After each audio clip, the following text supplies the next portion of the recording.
Gentlemen, welcome. My name is Owen Smith. I'm here because I'm chairman of the board of the Institute of World Politics. So on behalf of the Board of Trustees and on behalf of the Institute of World Politics, it's my pleasure to welcome you. We have this evening, a program that's been developed by a member of our faculty, Matt Daniels, the founder of, we see the name here, Good of All, and he heads the Center for Human Rights and International Affairs here at the Institute of World Politics. We have the privilege of having with us Ambassador Negroponte. Now, I'm not sure whether I should address you as Mr. Ambassador or Professor, because I know that in addition to your role as a senior diplomat, you are still have one foot in the academy. You told me in the past of your weekly trips to Yale. I went to school just up the street from there. About the same time you went to Yale, I was at Trinity College, and but now I know you're running seminars at the respected Jackson Institute at Yale.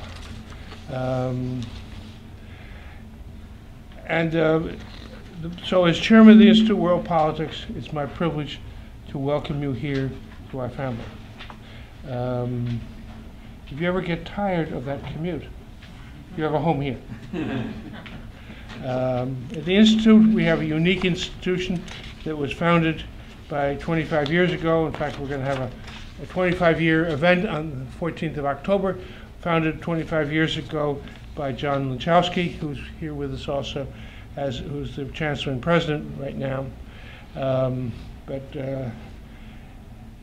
We provide education. I'm not going to go through the details, but we have 8 or 9 major master's degree programs, and we have a student body studying.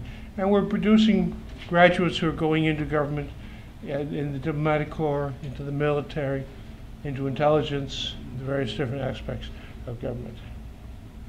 I know you, immediately upon graduating from Yale, joined the diplomatic service and went to Vietnam. I understand that in the 80s, you were in a place called Honduras. My late father-in-law, Bill Casey, was there frequently, and I heard a lot of stories about what was going on in that part of the world from him. In the days immediately following 9/11, you assumed the role, I think you'd already been confirmed, but you hadn't taken office yet, as United States representative to the United Nations. Somehow he had to find his way through something called the Security Council to get our activities to follow 9/11 approved by the UN, and he did a wonderful job doing that. He did such a great job doing that that you got sent to Iraq as United States ambassador to Iraq, and you did a wonderful job there. And the presidents, right through your career, a lot of presidents have seen how strong you were, so you became, I guess you were the first Director of National Intelligence. As Director of National Intelligence, Ambassador Negroponte had the responsibility of coordinating 17 separate agencies who were part of what I will call the intelligence community. I'm not sure that they're all agencies that are easily to coordinate, because they all have their own spirit, let's put it that way. And now he has a similar role, because probably a third to a half of our intelligence apparatus today is probably coming out of the corporate world. And the INSEA, which the Intelligence and National Security Alliance, coordinates and provides training for that corporate world. And at this point, the ambassador is the chairman of that board. And we welcome him, and we look forward to hearing your remarks.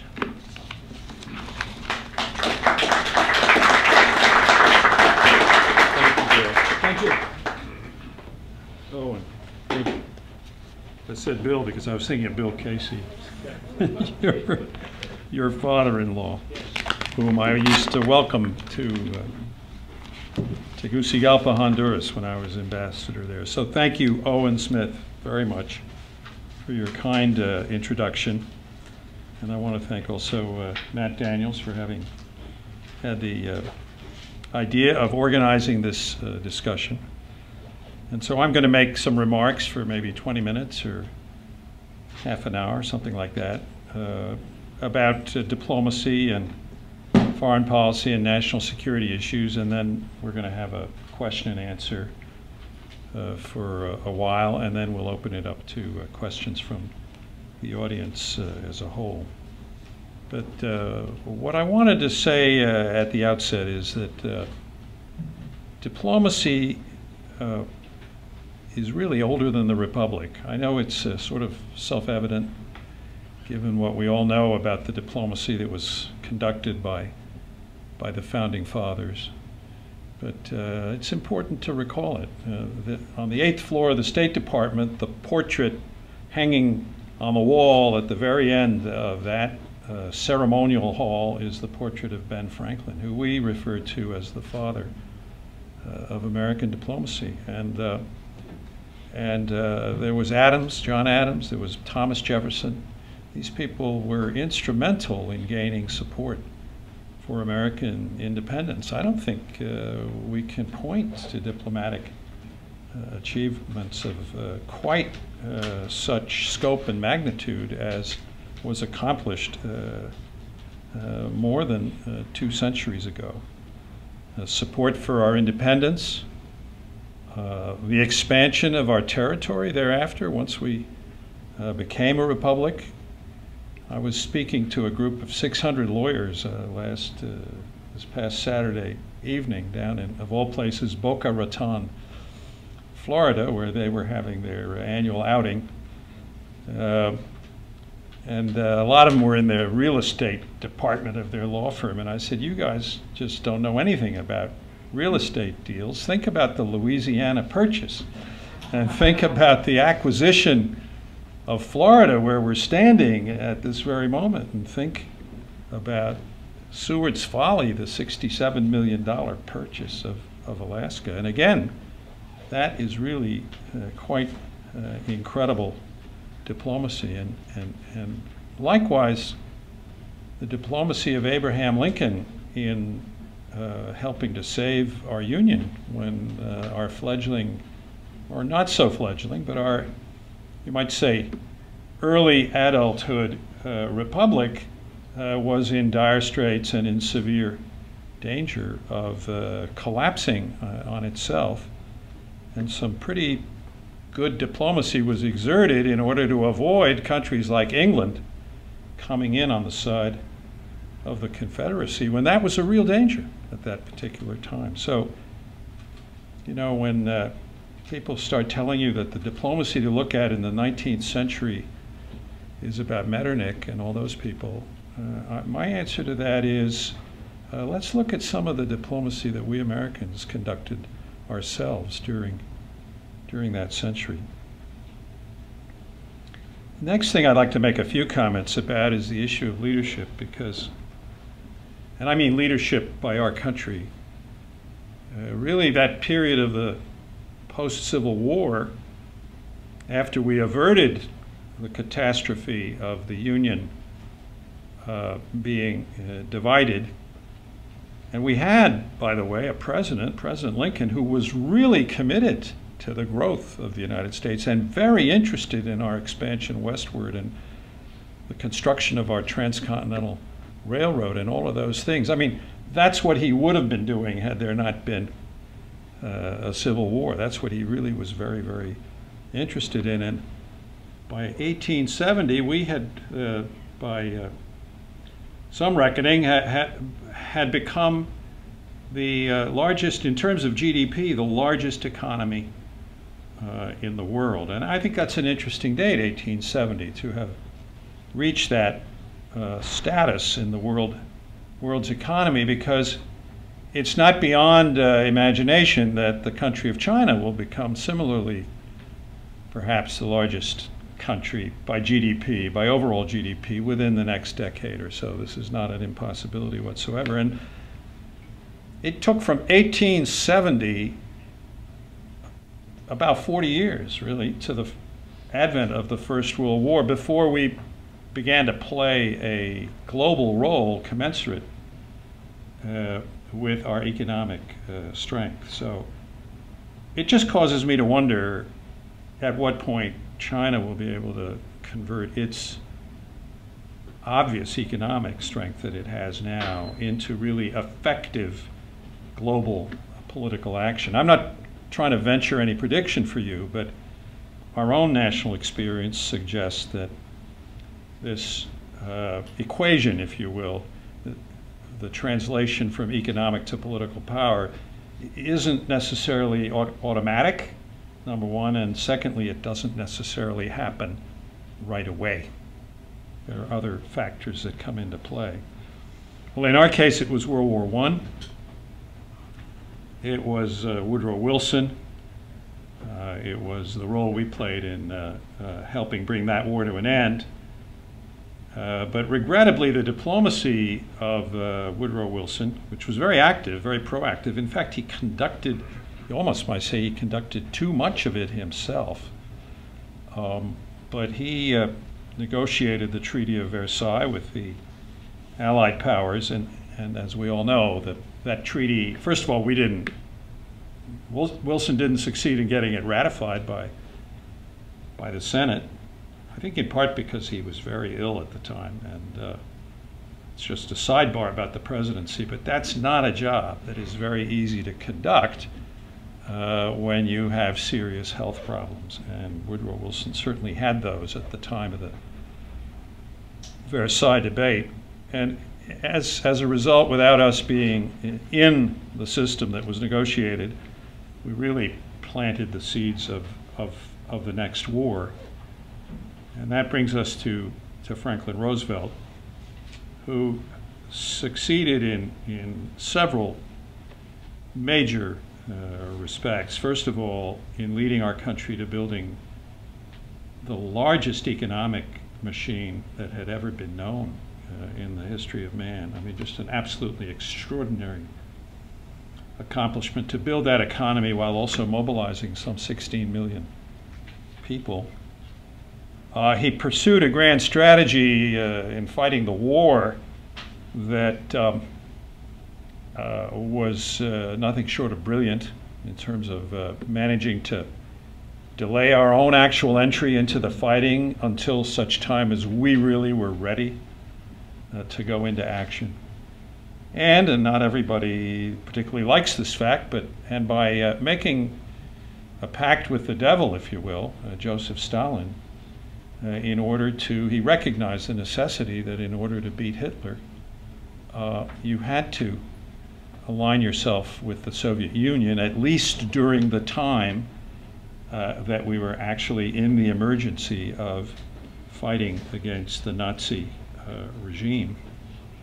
And then lastly, and this I think is where he compares from a diplomatic point of view very favorably with Woodrow Wilson, is that he really believed in preparing the post-war period, I think a lot more systematically than Woodrow Wilson had. And I mean, he and Winston Churchill really started doing that right from the beginning when they pronounced the Atlantic Charter and so forth. And he had a lot of planners down at the State Department and the White House elsewhere working on the post-war system, which of course resulted in the creation of the United Nations and the Bretton Woods economic system, both of which we more or less still operate under today, although more about that subject a little bit later. And he had, I think, the foresight and the intelligence to insist, some people don't like it, but he insisted on having the veto in the Security Council within the UN Charter, because he said, and he judged, and I think correctly, that otherwise the Congress would not, once again, have ratified yet another treaty and charter ending yet another war. So I think he felt that for congressional ratification, there had to be a veto in the Security Council, and that's how the charter was adopted. Now, at the end of the war, as we all know, the United States economy was extraordinarily strong. We represented something like 50% of the global GDP, and I would say we had political influence around the world that was commensurate with that tremendous strength. This is very rapid. I'm not going to take you through volumes of history here, but the Cold War then sort of challenged this post-war order that had been established by Roosevelt, and it happened quite fast. We date the Cold War from 1947, and from 1947 to 1991. There were a number of major regional conflicts during that time. I'd cite most importantly Korea, Vietnam, and Afghanistan. And we had close brushes a couple of times with nuclear exchanges. I think most especially in the Cuban Missile Crisis, when Nikita Khrushchev was foolhardy enough to send ships towards the island of Cuba armed with nuclear missiles, which I think was an irresponsible act on his part, and we had to, after, with great skill, I think, the Kennedy administration, and that's been documented and written about in many different ways and makes for some fascinating reading. One of my favorite books is actually Bobby Kennedy's own account, Robert Kennedy's own account of those events, which was called 13 Days. And we had this close brush with nuclear exchange, but we got past it. So then we moved into the post-Cold War period, which really started with the political transformation of Eastern Europe in 1989 and 1990, starting, first of all, I think I would say, with Poland and Lech Walesa, and the fact that there was a Polish Pope, who I think played an extraordinarily important role in catalyzing, if you will, the end of the Cold War. And then you had the collapse of the USSR at the end of 1991. And yet you just have to understand, those of you who are not old enough to have lived through that period, that none of us professional diplomats believed that this eventuality was possible. You know, there may be people who tell you, now I foresaw it, and oh yeah, it was always going to happen. Believe me, we were surprised. And a lot of people were surprised. There may be a handful who can say that they had not lost faith that freedom could come to the Eastern Bloc and that the Berlin Wall could come down. But I think you can count them pretty much on the fingers of one hand. Ronald Reagan, Gene Kirkpatrick was one, I think a number of others. Dick but Walters. Dick Walters. Dick Walters, right, who was at the UN during that time.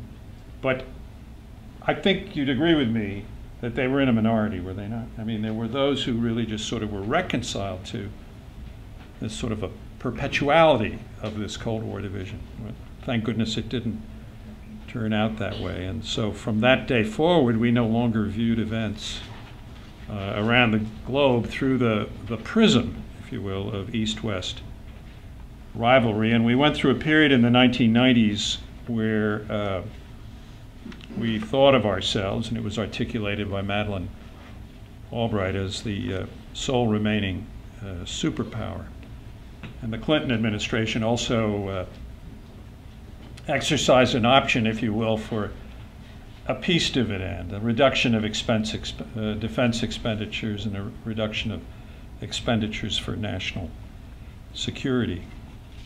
But that period was relatively short-lived, and we woke up to the rude shock of the events of 9/11, the ensuing so-called global war on terrorism, which really governed our perspective on world affairs for, well, a half a dozen years or so, and included mounting pretty large expeditions into Afghanistan and Iraq. It's a period in which I had a chance to work myself. I had I got called back to government service by the Bush administration. I'd been retired for 4 years and ended up doing 4 different jobs during the 8 years of the Bush administration, starting first with being ambassador to the United Nations. And actually I wasn't confirmed until, until after 9/11, because my nomination had been held up for irrelevant political reasons. But once 9/11 occurred, and I was about to have a hearing on the 12th of September. That had been scheduled for the 12th. Well, 9/11 happened, and of course they canceled my hearing. But then they rescheduled it. They reflected rather quickly and said, well, my goodness, we really, Dick Holbrooke had left 10 months earlier. We really do need a permanent representative in New York. So they gave me my hearing on the 13th, which was Tuesday, Wednesday, Thursday.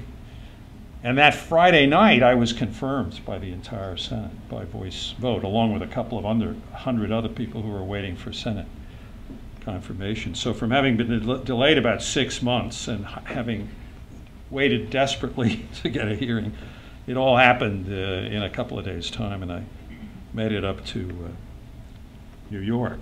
And Iraq came onto the agenda fairly early on. And with the change of administration in 2009, there was a de-emphasis of the Iraq and Afghanistan conflicts, I'd say, but all the while maintaining a pretty robust counterterrorism policy, as opposed to, if you will, a counterinsurgency policy and a policy of trying to build the Iraqi and Afghan nations. I think we put less emphasis on that, and we've been putting more on just the counterterrorist aspect. Probably the next time frame, if you will, and perhaps the one we're in now, is the Arab Spring and its sequel. It was I'd say the next watershed, starting with Tunisia in early 2011. And since then, I think the social and political unrest has really, and violence, has struck the Middle East with a vengeance. Egypt, Syria, Libya, and now Yemen. The political turbulence, of course, has been compounded by the Sunni extremist terrorism, whether it's ISIS or Al-Qaeda, both in the Middle East or also in the adjacent areas of Africa. That is to say, Al-Qaeda in the Maghreb. That's been one of the trends that has occurred in the last half dozen years or so, is the movement of this extremist activity from the Middle East to parts of Africa. And of course it continues pretty much unabated in parts of South Asia.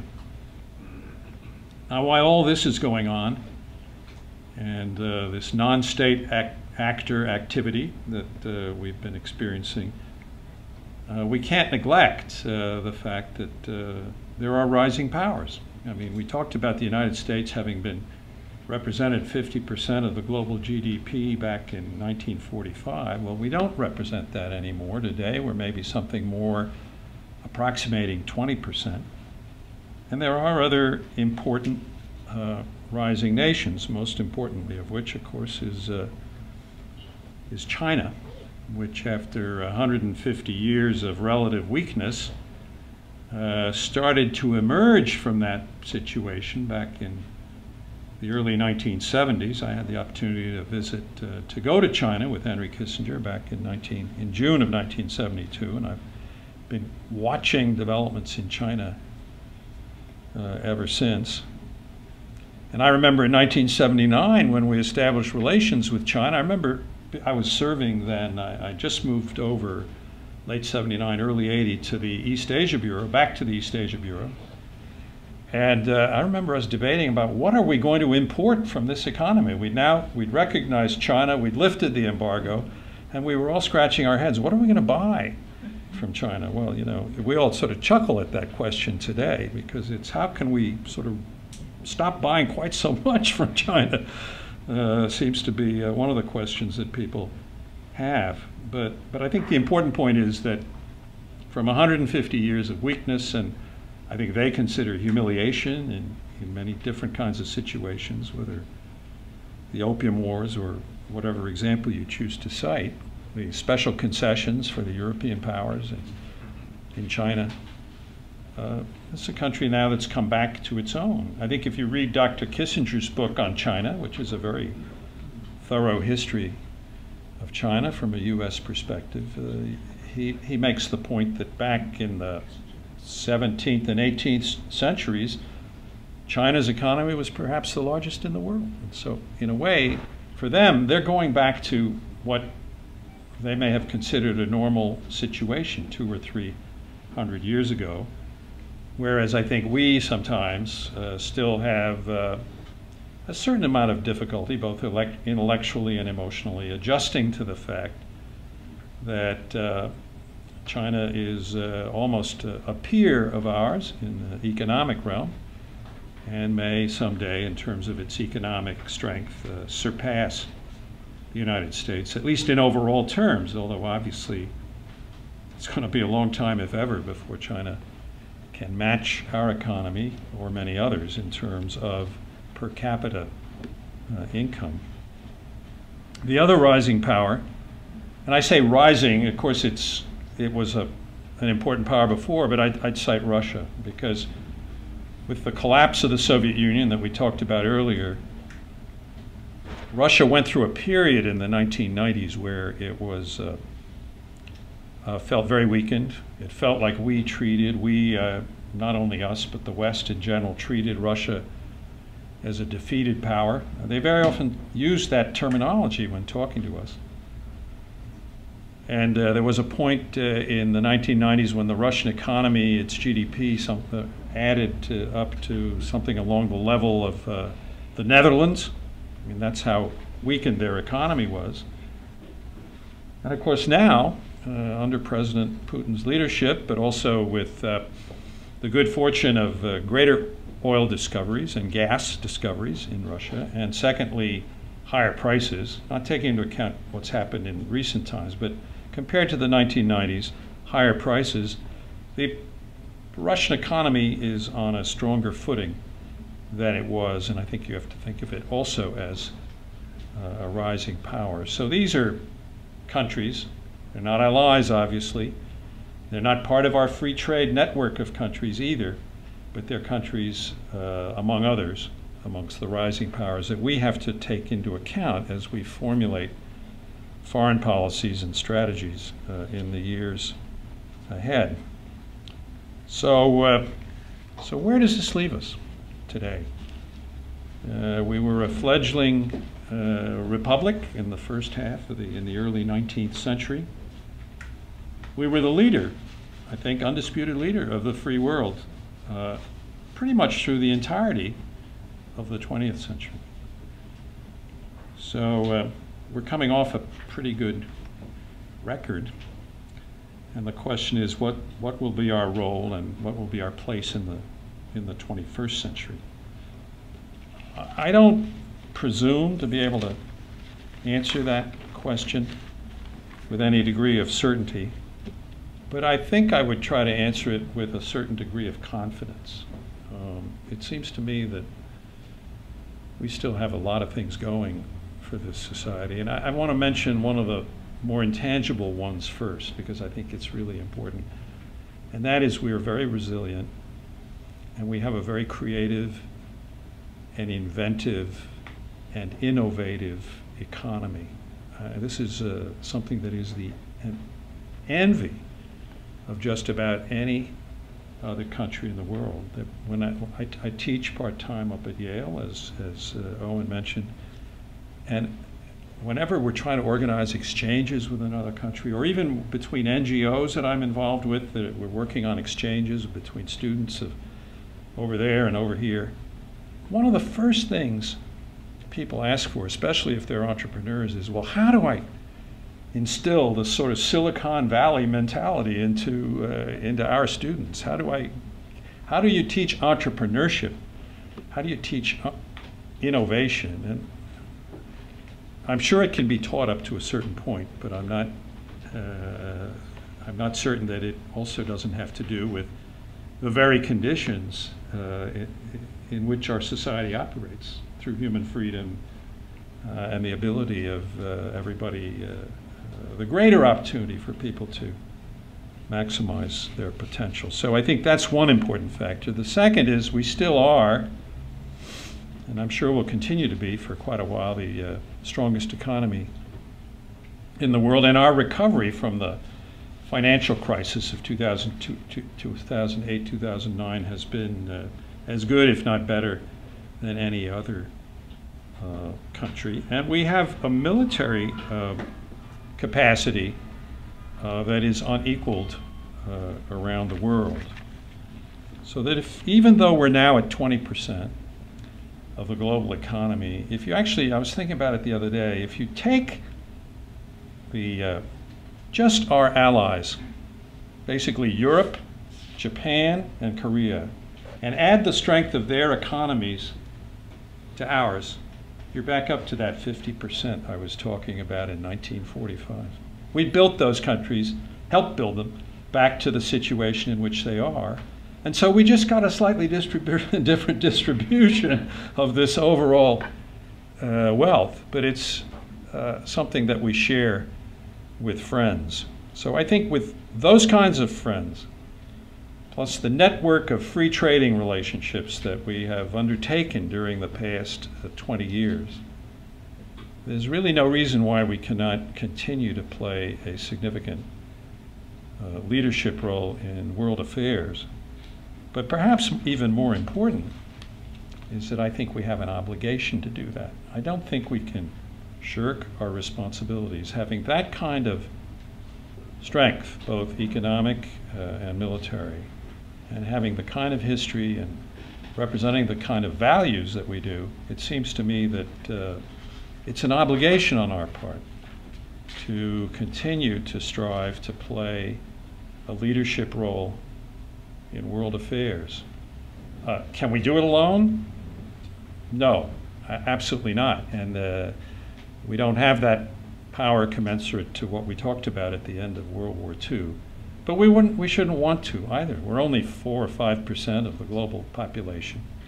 And you've got to do, for many of these issues to be dealt with effectively, whether it's the various issues of transnational crime or international terrorism or global warming, there's no possible way that you're going to be able to deal with them except in partnership with other countries. So I would say we're entering into an era of mutuality of interest with other countries, an era of interdependence, and I think it behooves us to take this new era very seriously and with great responsibility. And I'm confident, really, that under the circumstances that we face today, and provided that we continue our best to keep perfecting our own society and work closely with our friends around the world, that we can continue to play the kind of strong leadership role that we played in the last century.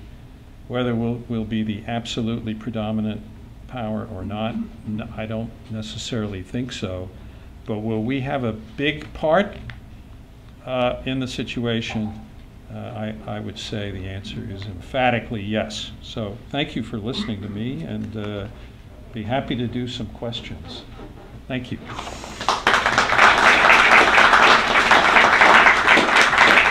Okay, Matt. So I'll step up for 2 minutes. Yeah, sure, absolutely. I was told there was some water here, but I don't know where to look. Have some water.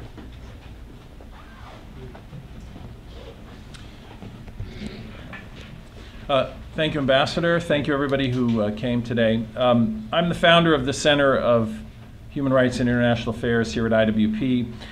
You referenced some of the rising terrorist movements that we're seeing in the world today. Those terrorist movements have led to a decade of setbacks for human rights internationally. And we all need to be concerned about that because it's not getting any better. We founded the Center for Human Rights and International Affairs to advance the principles of freedom and human rights that we think are the ultimate antidote to those negative trends. So my questions today for the ambassador will focus on the intersection of human rights and foreign policy. Then after we've asked him a few questions, we'll take questions from the floor. So the first question for you, and it's a big one, is there are some who regard human rights as being in tension with the principles of realpolitik as applied to foreign policy. There are others, and I would be in this camp, who don't see such a tension. We actually think that the promotion of human rights worldwide really advances U.S. national security interests properly understood. Can you comment on this issue of whether there is a tension between the promotion of human rights and foreign policy? I'd be happy to. Oh, there's the bottle of water. I didn't see it. It's buried under there. Be happy to. And I was laughing to myself because in some administrations, there really were great arguments and tensions between the realpolitik group and those advocating human rights, and sometimes there were quite some fireworks that I was able to observe. And so I guess there's always a tension amongst the policymakers, those who have a unique focus on maybe one functional area or one substantive issue versus those who have, let's say, an overall responsibility for the policy. But I think to the fundamental question, I don't think there's any incompatibility whatsoever between the pursuit of vigorous human rights policy and our overall foreign policy. But if I could try to broaden your point a bit, it seems to me that, well, just look, we talked about alliances now in my remarks. We do not have any alliances with countries that we do not consider democratic.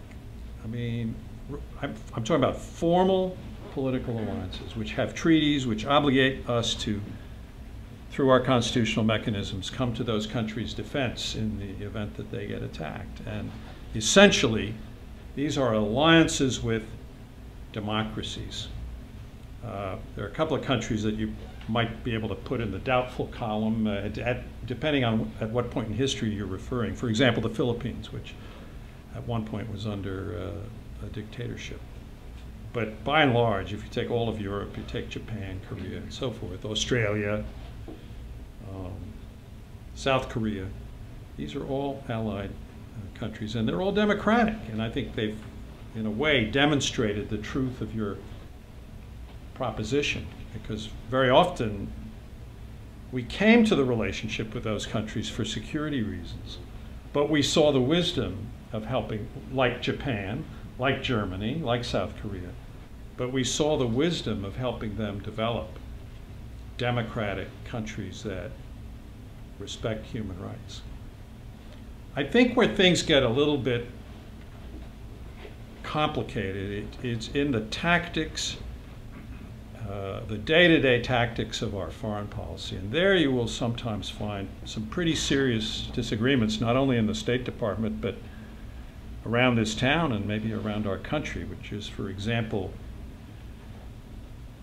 what do you do about human rights violations with a country where you have other extremely significant interests, whether it's the whether it's the largest oil-producing country in the world, or it's the country of China, which is about to become possibly the largest economy in the world. So you have to find a balance as to how you make clear that you support human rights in those countries, but at the same time, we're sometimes limited by the real possibilities as defined by two things. One, by our interests, but the other is simply by our capacity.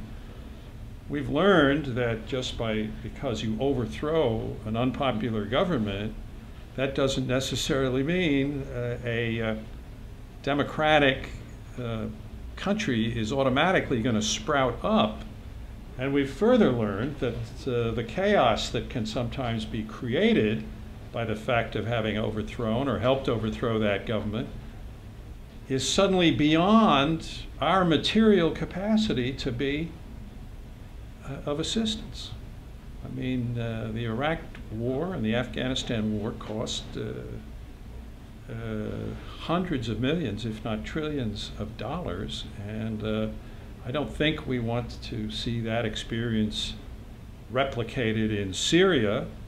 I don't think we want to send 100,000 troops there to help try and set the country right, nor to Yemen, nor to any other place for that matter. In fact, I'm sure the people of the United States have probably feel they've had more than their share of these kinds of expeditionary activities in recent times and would welcome a respite from that.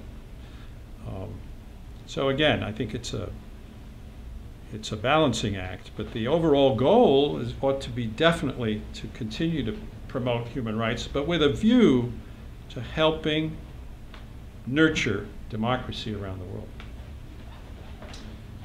Related question, do you believe that in countering movements like ISIS, there's more that could be done to promote human rights as a way to stop these movements from gaining recruits and winning the battle for hearts and minds?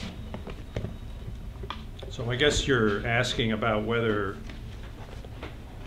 the fact of a regime being repressive might be something that causes some of this kind of rebellious activity? Is that the thrust of your question? Well, the idea is that just as in the Cold War, we kept raising the human rights issue in our conflict with the Soviet Union, and not just negotiating at the arms table, but we kept bringing up their gulag system and their oppression of their own people, that we need to continue to mount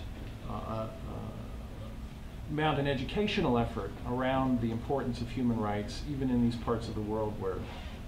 Absolutely, but I think we have to do it realistically and have some sense of what kind of situation it is that that government confronts. We have to do it patiently, it seems to me. I don't think that human rights and democracy can necessarily be established overnight. And then I guess my third point is that we have to do it with the recognition that there are some situations that people are in where the primordial concern is just plain old security. It's safety from the gunfire that's going on around them and the violence and the disturbances, so that there's certain situations where people will most certainly, most assuredly value security of their self, their person, more than anything else. And until a government has succeeded in having adequate police and forces and adequate military forces and whatever else it takes to establish requisite conditions of security, it's sometimes not that easy to promote the human rights agenda. Are we too slow to sometimes criticize human rights abuses by countries that are allies or perceived as allies? Well, I'm in the category of those who prefer to work these issues through quieter diplomacy. I'm not sure you gain much in terms of, particularly if it's an ally, you gain much in terms of retaining their confidence if you publicly embarrass them somehow. You may even undermine them depending on how you handle it. And so I'm more on the side of quiet diplomacy, although recognizing that there are times when you'll have to be public about these things. I'll give you an example of going public on human rights that seemed unusual to those of us who've been in this business a long time. I entered the Foreign Service in 1960. We didn't have a legal requirement in those days to write annual human rights reports about countries. And in fact, that was passed in the early 70s. And I found it quite shocking then to my sense of what the conduct of diplomacy was about. I said, well, what are we doing there? Calling out all these countries for everything we think they're doing wrong. And you know what? I think I got used to the fact. And after a while, it seemed to me that it wasn't so bad to have these reports, but it was important that they be drafted carefully, that they be careful about nuance and completeness, and that they not be done with too much fanfare. But now you can go to the library, anybody's library, or the internet, and you can find the State Department's annual human rights report on every country, every single country in the world. And I don't think that that has the effect of creating a huge uproar in our relations with other countries. So it seems to me part of it is the fact that it's become a more recognized part of international discourse, both for us and for others. And that ultimately is probably to the good. The president, in his Cairo speech, talked about emphasizing human rights in our foreign policy in the Middle East. Many people have viewed that as more rhetoric than reality. Do you think we've done enough in our Middle Eastern foreign policy and with respect to human rights? Well, I'm a little bit concerned about the way we've gone about it, but that's sort of one of the takeaways of my overall career. I don't think that because you think Ngo Dinh is a dictator, or you think the Shah is not a good guy, and you don't like Anastasio Somoza, and you don't like Saddam Hussein, that it automatically follows that you should go and overthrow these people, or that you don't like Mr. Mubarak. And I think every one of those situations that I've mentioned has brought on more, has created more problems than it solved. So, I mean, I ask those who are advocates for human rights perhaps to consider the possibility that focusing on regime change may not necessarily be the answer, and it may be that we need to take a longer and more patient approach. I would cite, in fact, the example of the Catholic Church, which in some instances, or other churches, but the Catholic Church, which sometimes has adopted a policy of long-suffering, patient continuation with its mission in whatever country it was, but never allowing the hope for freedom to die. But not necessarily saying that, well, we just got to get rid of these guys. And so I think we've done a bit too much of that. And I think that, as I said, it's brought more problems than it's solved. It's been 14 years, I believe, since the passage of the Patriot Act. Mm-hmm. Do you think that the Patriot Act has in any way endangered fundamental freedoms here in the U.S., or in balance, do you think it's done its job well without endangering people's fundamental rights? Well, it's a great question, and you're asking someone who's not a scholar of this issue, but who has been a practitioner. And I was, as the director of national intelligence, I had a certain amount of visibility into these matters, and was fully apprised of the surveillance program that was being conducted by the NSA, and maybe not as familiar with some of the work that the FBI did, but just because I didn't have as much of a role in approving those activities. But I did with respect to the NSA. That came right under my purview, and I had to actually sign I think they were quarterly letters to the judges of the FISA court to recommend extension of those activities for another quarter. And honestly, I never saw any behaviors that seemed to me to impinge on the human rights of and freedoms of our citizens. And I visited NSA a number of times, and they explained to me in great detail and even showed me out there in these different rooms where they were carrying out these activities with many computers and so forth. And there were FBI agents, there were lawyers, there were all kinds of people overseeing the way in which these programs were carried out. And I certainly was satisfied that adequate safeguards were being taken to protect the rights of individual citizens. So frankly, I just when the uproar occurred after the revelation of this NSA surveillance program, it didn't resonate with me, and I just didn't connect with it at all. So one of the themes that we encounter when we do our human rights work outside of the U.S. is the blanket surveillance that our government is engaged in undermines, to some extent, our credibility when we seek to advance human rights abroad.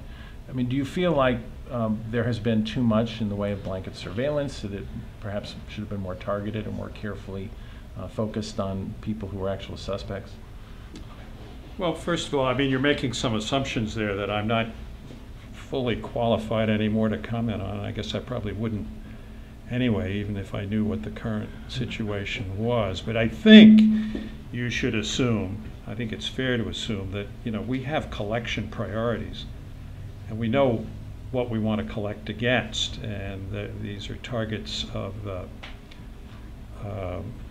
where we think some threat may emanate. Now, you'll quickly say to me, well, gee, what about Angela Merkel? And my answer to you on that would be, it seems to me that any time somebody in the intelligence community is thinking about collecting against a friendly foreign leader, that kind of activity or proposed activity needs to be reviewed by people at a high political level. And it's not clear to me that that was done in the case to which Miss Merkel was so upset about. So there are two things. Priorities, number one, real care with respect to collecting against national leaders. And I guess the third thing is, and maybe reverting back to the issue of priorities, is that really, I mean, you and I know what the threats are out there. It's international terrorism, it's Al-Qaeda in the Maghreb, it's the ISIS, it's ISIL, it's transnational crime. We don't have to go looking for things to collect about. And even if we are, you know, have these this massive computer capability, remember that the limitation is our analytical capability. It's not the physical collection capability. You've got to be able to actually digest and make sense out of the material, the information you acquire. And actually, good analysts are a relatively scarce resource. It's also an important area of work.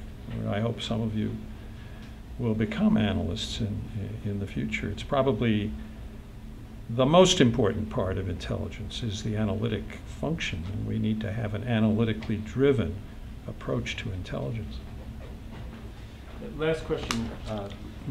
To what extent do you think digital and social media have sort of changed the rules of the game, and are we doing enough to harness their power to promote freedom?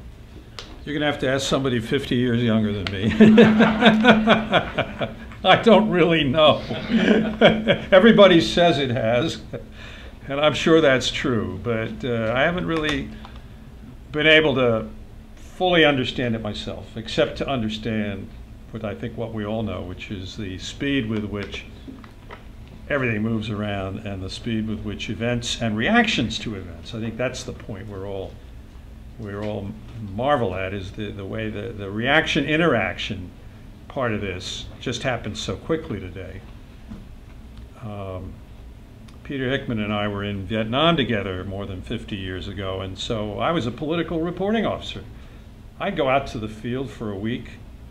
I'd collect information about the political and military and economic situation in whatever province I went to, and then I came back to Saigon, and in my handwriting I'd write a long telegram or a message of some kind, and then it would be typed up by a secretary, and then it would be brought down to the code room, and the code room would again type that classified message onto a teletype tape, and then the teletype tape would be fed into a machine that would absorb it, and then that telegram would come out the other end in the State Department and would go through the same process in reverse until a typed telegram would appear on the desk of various addressees in Washington. And I would send those reports, and all of us who were reporting would do it, let's say, 5 or 6 o'clock at night, Saigon time, which was about 5 or 6 in the morning in Washington. Then we had a chance to go home, have a quiet evening, go to bed, and then we'd wake up in the morning, go to the office, and we'd gotten the reactions from people in Washington if there was something that they needed to react to. But you sort of had one turnaround in 24 hours. You can think about it compared to what we do today. And I think just that question alone in turn relates to the amount of time you really have to think about the problems you face. And how do you, in this digital world of today, carve out that time of tranquility wherein you can think a problem through rather than constantly answering the last person's question. So I think our thought processes have been affected by this, in this kind of work at least. So we're going to open it up to questions from the floor. I'm going to repeat your question so we get it on the mic, and then the ambassador will answer. Yeah. I'm Lina Latvich, Russian linguist and researcher. I thought in the Soviet Union, Russian is a foreign language for students from 69 countries. Now I'm teaching here.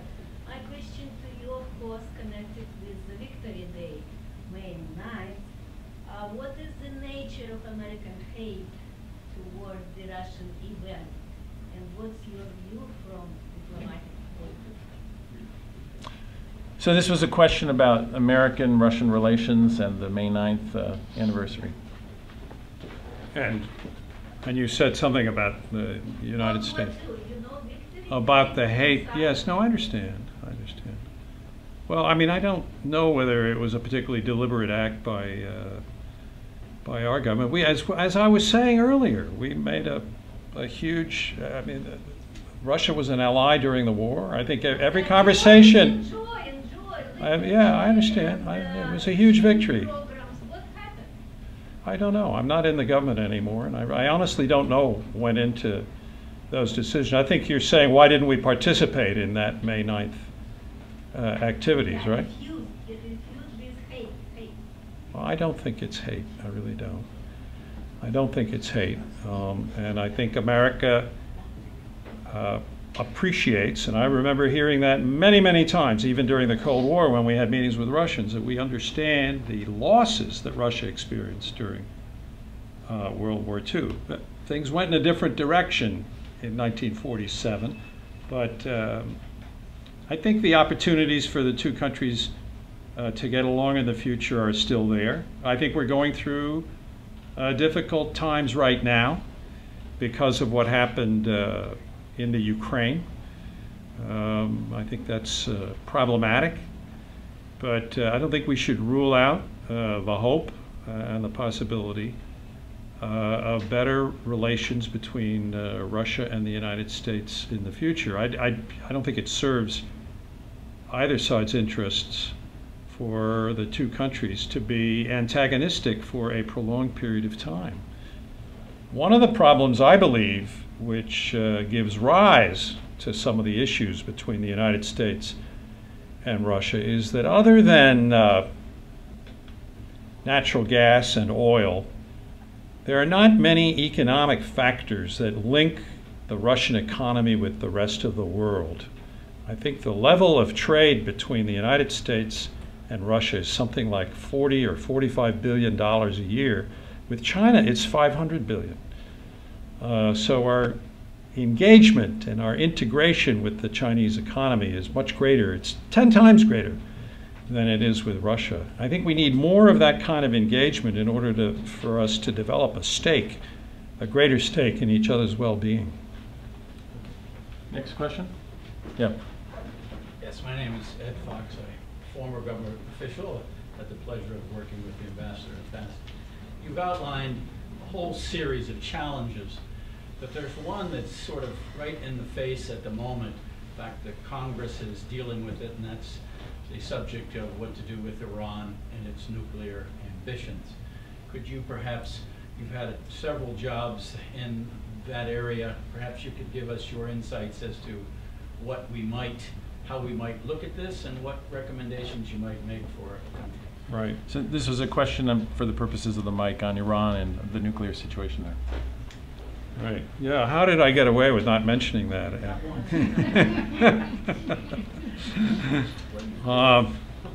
Right, in Iran, it was very much in my mind, of course, when I was ambassador to Iraq. And their behavior was definitely problematic in Iraq. They were supporting the violent extremist Shia forces, the Quds Force and the IRGC, the Iran Revolutionary Guard Corps. They were all active in Iraq and causing lots of problems. But somewhat ironically, and then I'll get to your question, when I was Deputy National Security Advisor some 15 years earlier under Colin Powell at the end of the Reagan administration, we were helping Iraq in its war against Iran. I remember working on some intelligence sharing arrangements, sending agricultural credit, commodities under agricultural credits to the country of Iraq and so forth. So we have a kind of an interesting history of involvement in that part of the world. On the current situation and the negotiations between the Western countries, mainly well, it's more than the Western countries, it's the P5 plus one with Iran. There is an agreement in the offing. I don't think it's been committed to an actual text yet. I don't think there's treaty language, but it seems that there's going to be some kind of a deal if it gets completed, which would limit the nature of some of the equipment that they have, centrifuges and so forth, their numbers, their quality. It would also place some limits on the kind of the amount of fissionable material, and also at what level of refinement that material is at, what of their uranium, the enrichment of their uranium. It would place limits of. It would allow for inspection for at least 10 years. Of a variety of facilities of Iran. But we haven't yet seen the final deal, and I think a lot is going to depend on the details. My impression from what I've been able to hear from the administration and others is that the key issue is really going to be inspection and the ability of international inspectors to have unhindered access to these various areas and facilities in Iran, so that they can assure themselves that the commitments that Iran has made have been and will be carried out. So I think we're just going to have to wait and see on how that plays out. I take some comfort from the fact that the Senate has also established a role for itself in this, and that whatever agreement is reached is going to have to be submitted to the Congress for its approval, and that was the result of some work, particularly by the chairman of the Senate Foreign Relations Committee, Bob Corker. So I think there's a huge amount of effort has gone into this. It's not over yet until we see the details. But I think I'd reserve judgment right now as to whether I think this is a good deal or a bad one. My name is Konstantin Avramov. I'm a program director at Center Global Interests. My question is about border changes. It seems like the Cold War kind of froze border changes for a while. And after the Cold War, we've seen Kosovo, Crimea, current instability in the Middle East. Do you feel like border changes are sometimes necessary? And if so, what framework should be used to implement it? Thank you. So this is a question on border changes and the framework for managing them. I think that would be a can of worms. I think it would be very risky. Question about whether in this post-Cold War period we should, and with the invasion of Crimea, the seizure of Crimea by, should should we countenance the possibility of border changes there or elsewhere, like in the Middle East, where there was a certain, or Africa, if you want to talk about an area where these borders were drawn with a certain degree of artificiality as a result of colonialism. But it seems to me, once you start down that path, you're on your way down the slippery slope. And where does it end? It seems to me it's not only the political dangers of doing this, but it's also the threat to the whole concept of the Westphalian system of states. Now, admittedly, the Westphalian system was established back in 1648, but it's the best system we've come up with yet. And I think as long as we don't have an adequate substitute, and I don't think we're going to develop one anytime soon, I think we have to remain faithful to that principle of sovereign inviolability and so forth. So, to my way of thinking, changing boundaries is a very dangerous course of action unless it's done with genuine mutual agreement between the neighboring states concerned. And that can happen from time to time, but that will usually be some relatively minor border adjustment or a swap or something like that. But large-scale changes, I think, could turn out to be very dangerous indeed. Fortunately, that doesn't apply to congressional districts, right? Next question. Hi, my name is John Mark from Georgetown University. It's been said that Africa is the future, and with the rise of China, it's caused a lot of African countries to reposture the relations away from the U.S. onto China. Some people frame the issue as an economic versus a political right. And my question to you is, how can the U.S. engage China? Sorry, how can the U.S. engage Africa in an effort to try to rule Africa? Right. So there's a question about U.S. engagement in Africa versus efforts by China and others to engage in the region. Well, that's a very important question. And in the Bush administration, I thought we made a pretty significant effort to engage Africa. That, you may recall, was when we created the PEPFAR program for dealing with AIDS, HIV/AIDS, and malaria. And very well received program, and it ended up being something on the order of $15 billion a year. It was also during a period when the administration chose to double the amount of overseas development assistance, which genuinely surprised me for a Republican administration, but President Bush did it at the Monterrey conference in Mexico on financing and development. I think there's so many different reasons for the United States to engage Africa. The historical affinity, the fact that it's some of the fastest growing economies in the world and the area of the world that probably has the greatest upside, economic potential,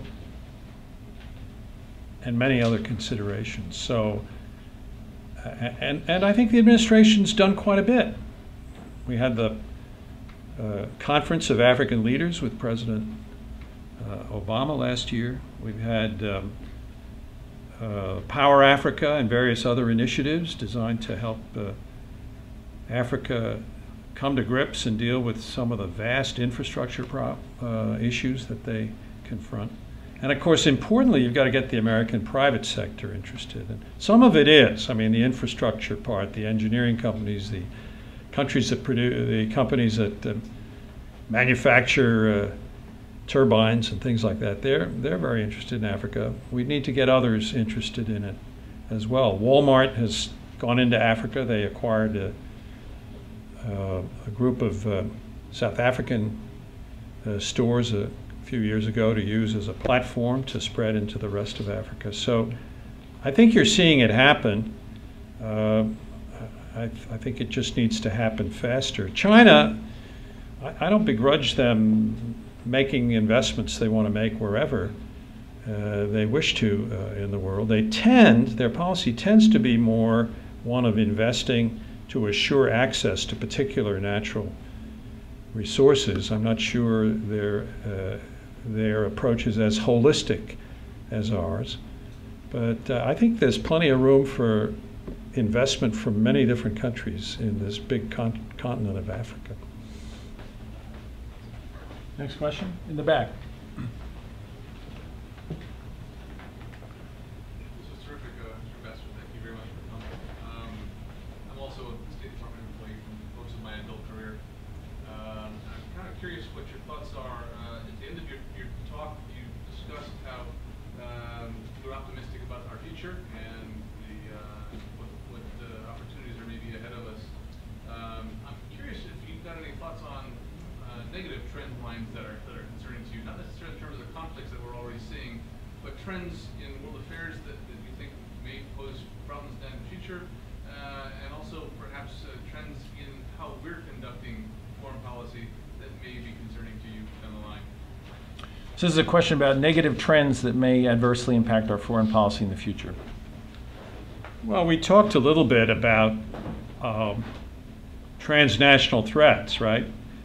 So certainly one of the areas to be concerned about is transnational criminality of various kinds, whether it's trafficking in persons or whether it's trafficking in drugs or, heaven forbid, trafficking in nuclear materials, things of that sort. So those are problems that need to be guarded against. And related to that, and perhaps I should have mentioned that in my original remarks, the threat of state failure. I mean, when you have ungoverned spaces or completely inadequately governed spaces, there's a much greater chance that these different problems will arise, so that if you have a huge gap in governance, let's say in Libya, for example, which is the case at the moment, really, it's broken down into sort of just tribal divisions of various kinds. With serious security and economic conditions. Does that create the circumstances for the export of more trouble to not only the neighboring states, but far afield as well? So that kind of situation, the situation in Yemen.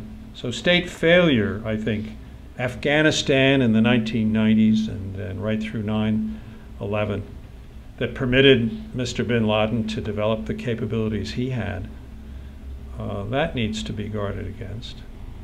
And then I think if you want to talk about ourselves and what's happening in our own country, I think we always have to be on guard about our own economic and social development. I mean, we went through a very serious financial crisis some 5-6 years ago, and there are still some imbalances and issues that need to be dealt with going forward. We've got to keep working on getting our fiscal house in order and our budget closer to balance, although fortunately it would appear that the level of the deficits has started to go down as compared to 5-6 years ago.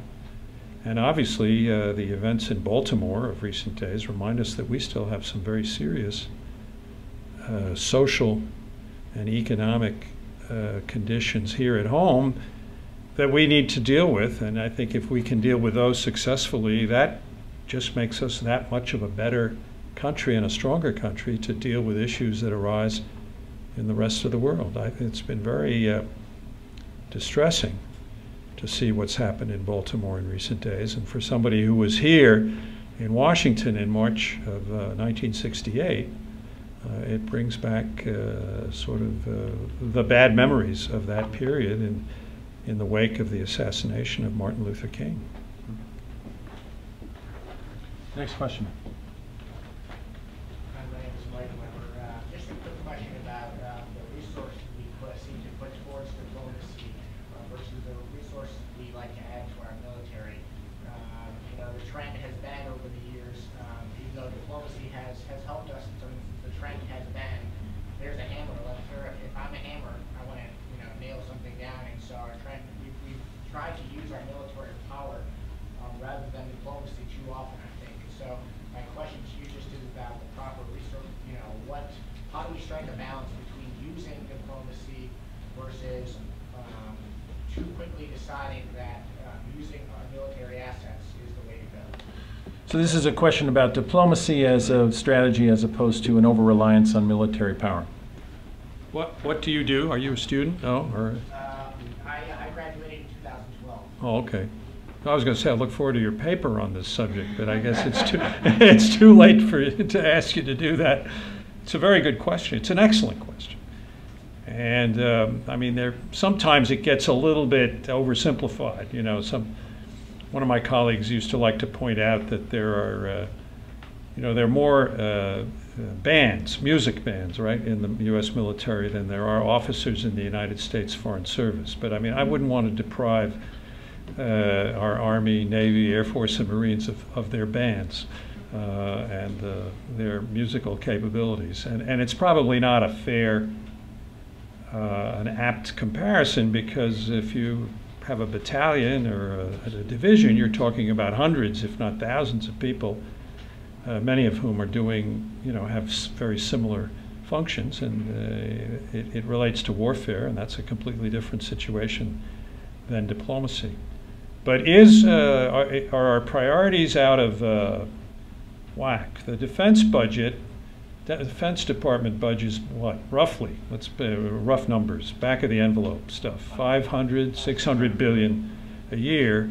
Our diplomatic budget is 50 billion. 10%.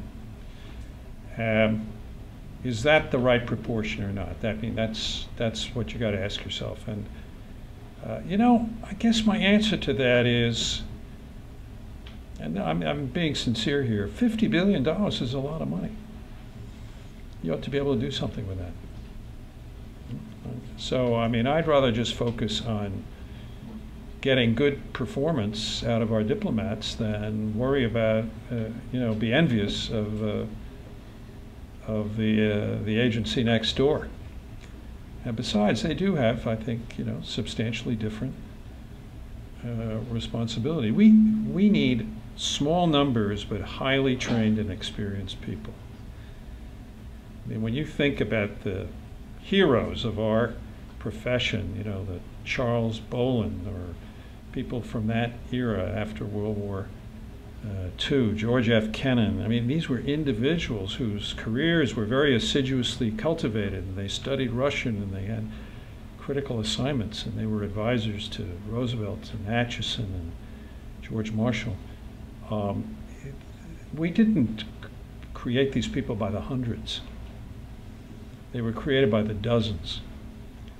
And I think that's still true. I think I can name for you, even now, when I was Deputy Secretary of State, I had a pretty good idea of who the best sinologists were in the State Department, and who the best Russian experts were, and who were the best Latin America experts. You get to know who they are.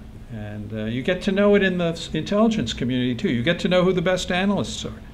Why? Because their analysis bubbles up to the president in the president's daily brief. They get to, and actually sometimes get to come and brief the president themselves on their issue. So, there's somewhat of a qualitative difference in terms of turning out people in those kinds of highly professional, analytic situations as distinct from a larger scale military organization. Although I would be the first to acknowledge that the military has become a much more intellectualized activity than it used to be, and that the level of skill required to be in the military is now far higher than it used to be. So it too has moved up, if you will, the educational scale substantially. And one has to be, if I'm envious of anything in the military establishment, it's their training budget. If you would just we don't have a training float in the State Department. There's no such thing as every so many years you take a year off and go and get trained. The conventional wisdom in the State Department is on-the-job training. That's the conventional wisdom. I remember Phil Habib, who was one of my great mentors and one of the great diplomats of his generation, 40 years ago. I told him I was going off to a training assignment, and he said, "What's the matter? You sick?" So, I mean, we need to completely change. We got to change our attitude towards training, and I think that's happening. And secondly, we need more money for that. So we have time for one or two more questions. Hello, my name is Yasin, and I'm a visiting fellow from Finland at CTR. I was wondering about one long-term trend about income and wealth inequality in the United States. Do you see this as a potential future threat to the stability of the United States? And how could we address the problem? Question about income inequality in the U.S. and its implications for our future. You're really way now beyond my area of expertise. I'm like you. I see the issue, and I am a bit perplexed by it. When I joined the Foreign Service in 1960, the salaries of a starting trainee at the State Department, an entering officer, like a first lieutenant in the Army, right? And a young trainee at National Citibank, well, now Citibank, were roughly the same.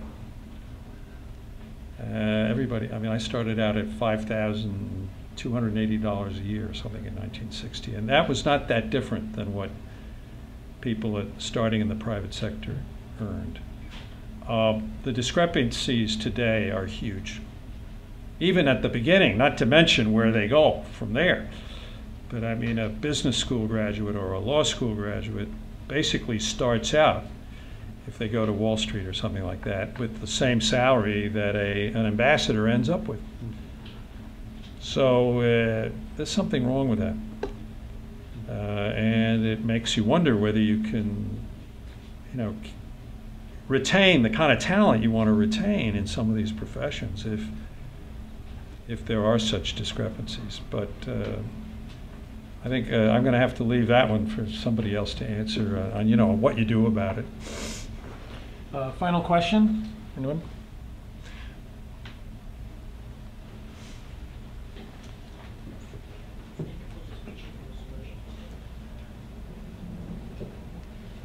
Thank you for the speech. It was very interesting. My name is Yuri. I am from the Russian Embassy. You mentioned we know that the United States has no relations with the Ukrainian government. And what do you think can the American government help Ukraine to overcome the current crisis, political and economic crisis? Thank you. Question about the Ukraine and our engagement there. And what do I think we can do to help overcome the crisis? Well, I think first of all we need to support the government in Kyiv. I think they need economic help, and we can't afford to give them all the economic help they need all by themselves. I think that's got to come from Europe, ourselves, and from elsewhere. I think we need to work on the Minsk process, which and the ceasefire and the agreement that was reached in February, which hasn't gotten very far so far. We won't go into all the reasons, but it's proven to be difficult to implement. But I think that's a good starting point, would be for ourselves, for Russia, and the countries of Europe to try to accomplish the fulfillment of that agreement that was signed, I believe, in February of this year. All right, we're out of time. I want to thank everyone for your patience. Thank you for your questions, and thank you, Ambassador. Thank you.